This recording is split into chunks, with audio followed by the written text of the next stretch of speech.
with all the media exposure and things like saying sugar is bad for you, it's kind of crossed over into the endurance world where people look at gels, at supplements and think, oh my God, there's loads of sugar in there. Now, what should we have? What is better for you during long sessions, during races? Real food or supplementation, gels and drinks and things like that?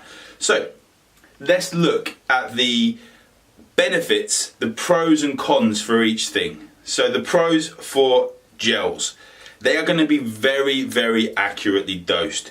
Usually you can tell that if you get 5 gels, they're all going to have the same amount of content, so you can guarantee you're going to get the right amounts at the right times, whether you think there's loads of sugar in there or not. Very easy to carry. So you've got your pockets on the back of your cycling top, you've got your saddle seats and like bags and things like that, and it's like you can carry a lot of them. That is going to be very good for you. They are designed for the job. So essentially they are designed to fuel you easily and quickly for these sessions, and they have a very low GI risk, so gastrointestinal stress risk. If you're using them properly, you're getting your fluids in and everything like that and not eating them too much. You can keep them in your garage or something. They're not going to go off like fruit is going to do. So there's a lot of pros on there, and also like there's some added extras. They will have some added minerals and nutrients in there which you're not going to get necessarily with real food.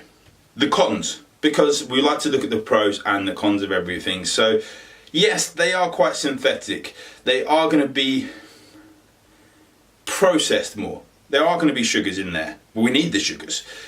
Then there's like a lack of the micronutrients, the natural nutrients in there that you get with real food.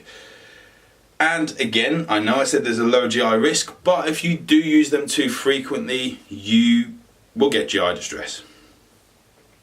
So, on the other hand, we've got food. So food, we love the food.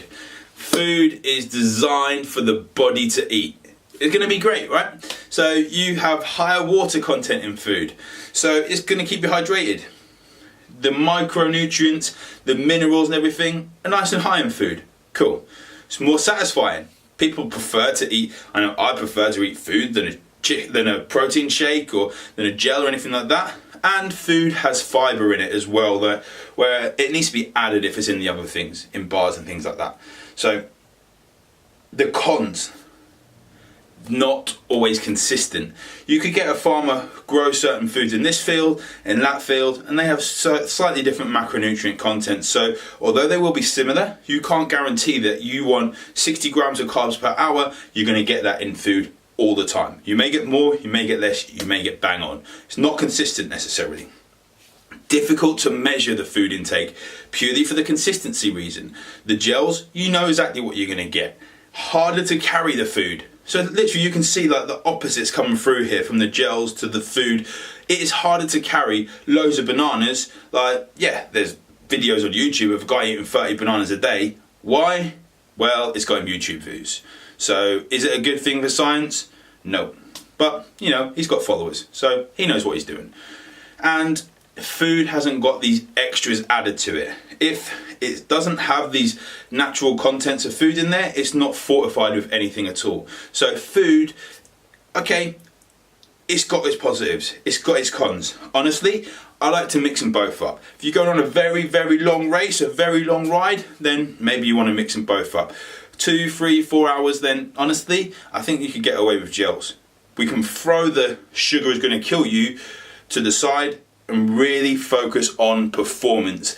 Get to that finish line as quickly as you can by using the right fuel for your body and your sessions. The last thing, you know me, and I always believe in you trying these things in training. Don't go into a race completely blind. Try these things and get to know what your body, because everyone is an individual, what your body likes best.